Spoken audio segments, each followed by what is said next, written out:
అదరకొట్టే కారం రంగు రుచి ఆచి కారం పొడి. 20 ఏళ్ల క్రితం మీరు మీ మదరు అంతా కూడా రాజకీయాలు వచ్చిన నేపథ్యంలో 20 ఏళ్ల తర్వాత ఈ రోజున రంగా గారి ఆశయం కోసం రంగా గారి విగ్రహం అనేది ఎలా చూస్తారు?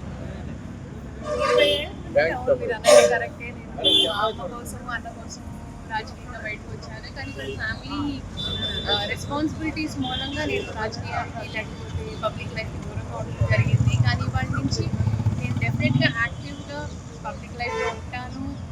మా రాధారంగ మిత్రమండలి సభ్యులతో కలుస్తాను, రంగా గారి ఫ్యాన్స్తో కలుస్తాను. వాళ్ళతో ఏంటి అనేది ఇష్యూస్ అనేది నేను డెఫినెట్లీ డిస్కస్ చేస్తాను. పబ్లిక్ ఫంక్షన్స్ అనేది నేను డెఫినెట్గా అటెండ్ అవుతాను.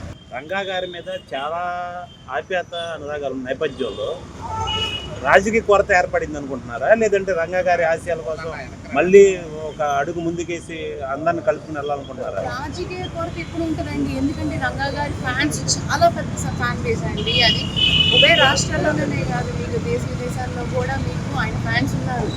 ఆ ఫ్యాన్స్ అందరినీ ఇచ్చేయాలంటే రాజకీయ కొరత ఎప్పుడు ఉంటుంది. అలాంటిది మా వంగవీటి ఫ్యామిలీ ఎప్పుడు ఆ కొరతను తీర్చడానికి ప్రయత్నిస్తుంది. అది ఆయన రాధా గారు ఒక్కళ్ళే కాదు, మా ఫ్యామిలీ ఎవరు వచ్చినా మేము ఆహ్వానిస్తాం. అంటే రంగా గారి ఆశయాల కోసం అటు రాధాకృష్ణ గారు ఇటు మీరు రావడం ఎలా చూస్తారు?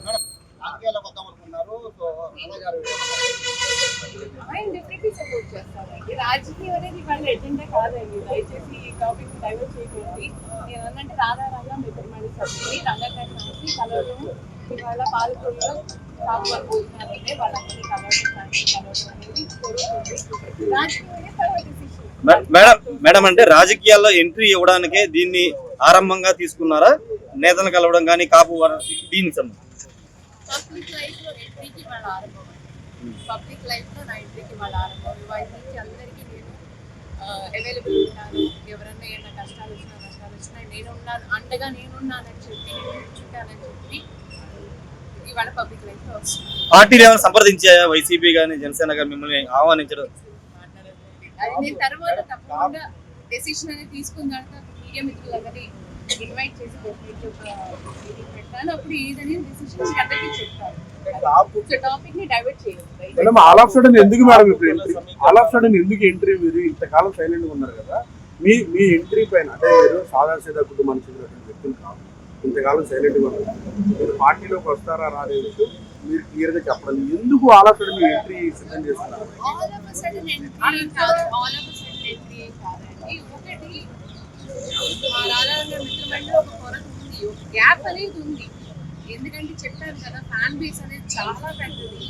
దాంతో రాధా గారు ఒక్కళ్ళే మేనేజ్ చేయగలుగుతున్నారు లేదనేది ప్రజలు డిసైడ్ చేసుకుంటున్నారు.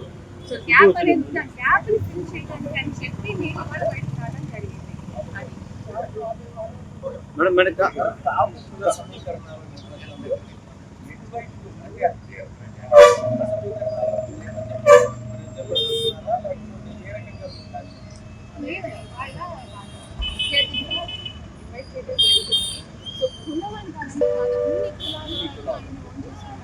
ప్రతి కులాల వాళ్ళకి ఇంటికి ఎవరు వచ్చినా నీ కులం ఏంటి, నీ జాతి ఏంటి ఎప్పుడు మా నాన్నగారు అడగలేదు. ఆయన ఎప్పుడు నీకేం కావాలి, నీకే సహాయం కావాలి, నేనున్నా, రంగా గారు నేనున్నా, అందరూ రంగన్న రంగా చెప్పి సహాయం అడిగినందుకు వచ్చి ప్రతి ఒక్కరికి కాదనకుండా సహాయం చేసిన గొప్ప మనిషి ఆయన.